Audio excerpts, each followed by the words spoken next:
నమస్తే. నారా చంద్రబాబు నాయుడుతో రాజకీయ వ్యూహకర్త ప్రశాంత్ కిషోర్ జరిగినటువంటి భేటీలో చాలా కీలక అంశాలపై చర్చించినట్లు తెలుస్తుంది. ముఖ్యంగా దీనిపై రాజకీయ వర్గాల్లో రకరకాలుగా చర్చలు జరుగుతున్నాయి. ప్రధానంగా తెలుగుదేశం పార్టీ తరపున నైతికంగా మనం విజయం సాధించినట్లే. ఎందుకనంటే అధికారమే దిశగా మనం ప్రయత్నం చేస్తున్నాం. ఆ క్రమంలో పార్టీ పరంగా ఎన్నో అవరోధాలు, ఎన్నో అభ్యంతరాలను మనం అధిగమించాం. ముఖ్యంగా ఎంతో రాజకీయ అనుభవం కలిగినటువంటి వ్యక్తిగా పేరున్నటువంటి నారా చంద్రబాబు నాయుడు అరెస్టు అంశంలో అప్పుడే నైతికంగా మనం విజయం సాధించాం అనే ధీమాలో తెలుగుదేశం పార్టీ నేతలు ఉన్నారు. ఇలాంటి క్రమంలో కావాలని ఉద్దేశపూర్వకంగా వైఎస్ఆర్సీపీ రాజకీయ కుట్రలో భాగంగా తెలుగుదేశం పార్టీని మరింతగా దెబ్బతీసేందుకు ప్రయత్నం చేస్తుంది. అందులో భాగంగానే ఇలా కేసులు, ఇటువంటి అరెస్టులు జరుగుతున్నాయి అనేది ప్రధానంగా వినిపిస్తున్నటువంటి మాట. ఇలాంటి సందర్భంలో ప్రశాంత్ కిషోర్ 3 గంటల పాటు ఆయన చర్చలు జరిపారు.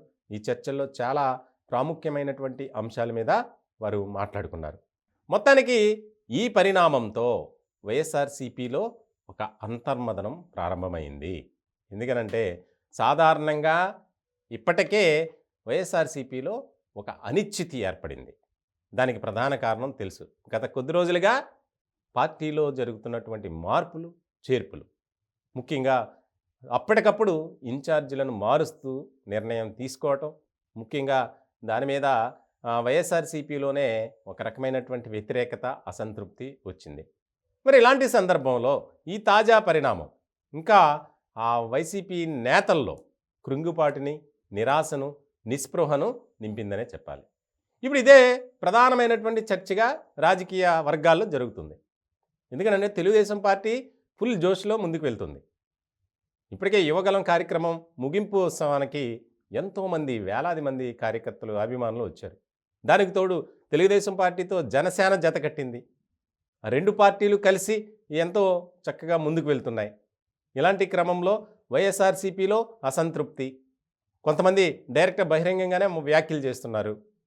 ఆ పార్టీలో ఉన్నటువంటి వారికి రాజకీయ మనుగడ లేదు, ఉండబోదు, కాబట్టి మనం ఇంకా మూటముళ్ళు సదురుకోవడమే అని చెప్పి వైఎస్ఆర్సీపీలో ఉన్నటువంటి కొంతమంది నేతలు టీడీపీ వైపు చూస్తున్నారు అనేది కూడా బాగా వినిపిస్తుంది. ఇలాంటి క్రమంలో ఒక్కసారిగా ఉలిక్కిపాటు, మూలిగే నక్కపై తాటికాయ పడినట్టు అనే సామెతలాగా వైఎస్ఆర్సీపీలో ఒక రకమైనటువంటి గందరగోళ పరిస్థితులు ఏర్పడ్డాయి. అనూహ్యంగా ఎవ్వరికీ అసలు కనీసం సమాచారం కూడా లేదు. ఎయిర్పోర్ట్లో నారా లోకేష్తో ప్రశాంత్ కిషోర్ కనిపించేంత వరకు ఎవరికీ తెలియదు. అంటే అత్యంత గోప్యంగా ఉంచినటువంటి టీడీపీ శ్రేణులు ఏ విధంగా ముందుకు వెళ్తున్నారనేది ఇదే ఒక ప్రత్యక్ష ఉదాహరణగా మనం చెప్పుకోవాలి. ముఖ్యంగా 2 పార్టీలు కలిసి, అంటే తెలుగుదేశం పార్టీ, జనసేన వ్యూహాలతోనే ముందుకు వెళ్తున్నాయి. ప్రధానంగా ఈ ప్రశాంత్ కిషోర్ చెప్పిన విధంగానే జనసేన పార్టీలో ఉన్నటువంటి నాదెండ్ల మనోహర్ ప్రభుత్వానికి సంబంధించినటువంటి అవినీతి, అక్రమాలను బయటపెట్టారు. కొన్ని డిపార్ట్మెంట్స్ సంబంధించి వివరాలను సేకరించారు. ఆ దిశగా ముందుకు వెళ్ళారు. అలాగే నారా చంద్రబాబు నాయుడు అరెస్టు సమయంలో ఏం చేయాలి, ఎలా ముందుకు వెళ్ళాలి అనే దాని మీద కూడా ప్రశాంత్ కిషోరే ఒక క్లారిటీ ఇచ్చారు. దాంతోనే అడుగులు వేసింది. అంటే తెలుగుదేశం పార్టీతో ప్రశాంత్ కిషోర్ బంధం ఎప్పుడో ఏర్పడింది, ఇది ఇప్పుడు మరింతగా బలపడింది అనేది కూడా వినిపిస్తుంది. ఇప్పటికే వైఎస్ఆర్సీపీ శ్రేణుల్లో ఎక్కువగా ఒక నిరాశ అనేది కనిపిస్తుంది. దానికి సంబంధించి కొంతమంది ప్రముఖులు వచ్చి మాట్లాడుతున్నారు మీడియాతో, ఏమవుద్దులే అని. కానీ ప్రశాంత్ కిషోర్కి వైఎస్ఆర్సీపీలో ఉన్నటువంటి లొసుగులు, అంటే డ్రాబ్యాక్స్, డీమెరిట్స్ అనేది తెలుసు. ఎందుకంటే ఏ నియోజకవర్గంలో ఏ నాయకుడికి ఏ రకమైనటువంటి ఫాలోయింగ్ ఉంది.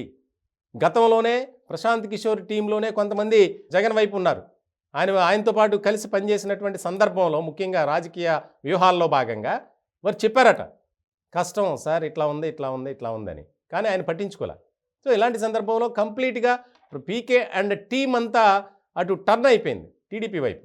ఇప్పుడదే కనిపిస్తుంది. ఒక్కొక్కరికి ఒక్కొక్క రకమైనటువంటి బాధ్యత ఇచ్చి, ఆయా నియోజకవర్గాల్లో ఎలా ఉంది పరిస్థితి, అక్కడ ఎవరిని నిలబెట్టాలి, సామాజిక వర్గాలు అన్ని బేరీజు వేసుకొని ఇక అభ్యర్థుల ఎంపిక జరగబోతుంది. ఇక ఖచ్చితంగా వైఎస్ఆర్సీపీలో ఉన్నటువంటి అసంతృప్తి నేతలంతా టీడీపీ వైపు చూడటానికి అవకాశం ఎక్కువగా కనిపిస్తుంది. ఇదే చర్చ జరుగుతుంది. మొత్తానికి చాలా కీలకమైనటువంటి పరిణామంగా చెప్పుకోవచ్చు. రానున్నటువంటి ఎన్నికల్లో ఖచ్చితంగా తెలుగుదేశం పార్టీ, జనసేన కలిసి అధికారాన్ని కైవసం చేసుకునే దిశగానే అడుగులు వేయబోతుంది. దానికి తోడు ప్రశాంత్ కిషోర్ అండ్ టీం ఇప్పుడు వ్యూహం కూడా బాగా పనిచేస్తుంది. ఎందుకనంటే వాటమి ఎరుగినటువంటి, ముఖ్యంగా ఏ పార్టీకి వ్యూహకర్తగా పనిచేసినప్పటికీ ఎక్కడా కూడా ఆ పార్టీ వాటమి చెందలేదు ఇప్పటి వరకు అనే మార్కు ప్రశాంత్ కిషోర్ టీం మీద ఉంది.